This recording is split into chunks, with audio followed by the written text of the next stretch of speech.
ici, vous avez une coupe d'ovaires de mammifères, de lapines pubaires, et on va pouvoir parler d'ovogenèse, de l'évolution des follicules. Donc ça, c'est vraiment l'ovaire en entier. D'accord? Donc on va zoomer.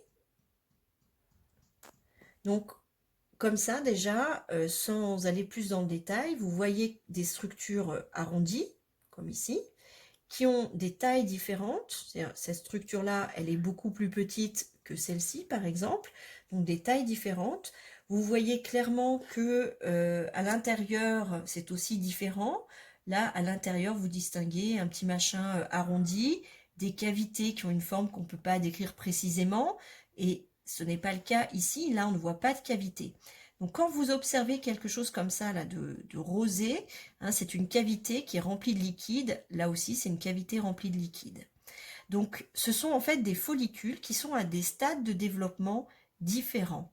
Et donc, le premier constat, c'est que dans l'ovaire, au même moment, on a des stades de follicules complètement différents. Alors, nous allons nous rapprocher un petit peu de ce côté-ci de la lame.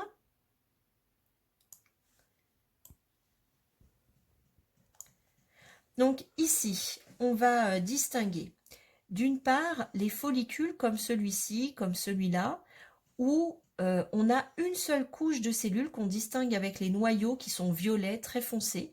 Donc une seule couche de cellules folliculaires qui entoure l'ovocyte. Ça, c'est un follicule primaire.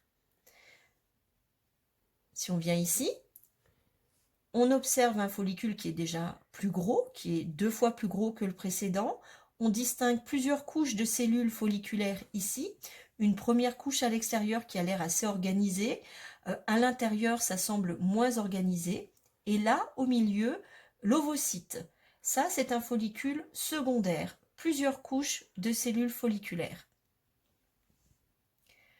Si on se décale, par exemple, par ici, alors attendez, hop, par là, là, j'ai un follicule cavitaire, c'est un follicule tertiaire. Donc on commence à distinguer à l'extérieur une organisation des cellules un petit peu différente. Je vais zoomer dessus pour que vous puissiez mieux le voir. Voilà.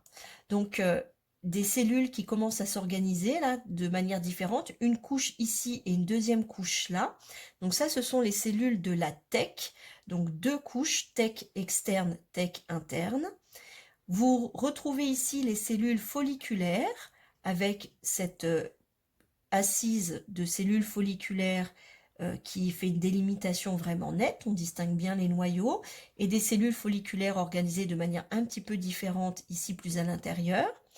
Vous distinguez des cavités, ça c'est une cavité, une autre cavité, encore une autre cavité.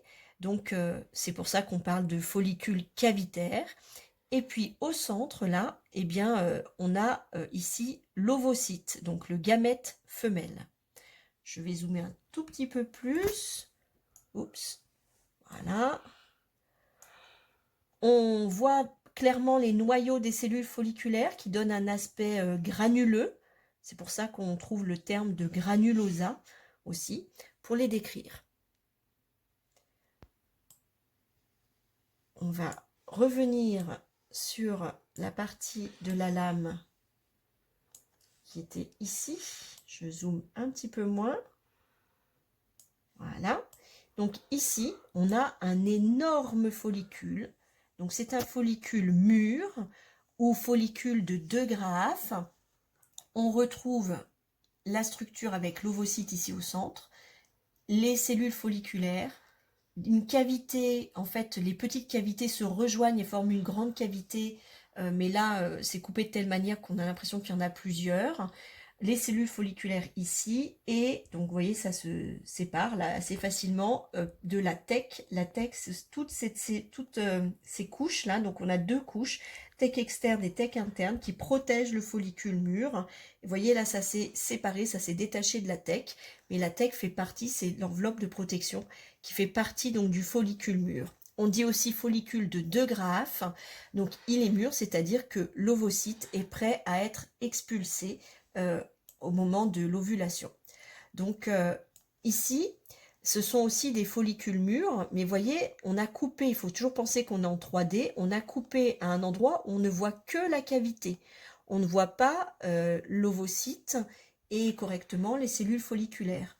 Et si on se décale ici, là, on a des cellules folliculaires qui sont visibles, on a l'impression de voir une très grande cavité, et vous voyez, on ne recoupe pas l'ovocyte non plus.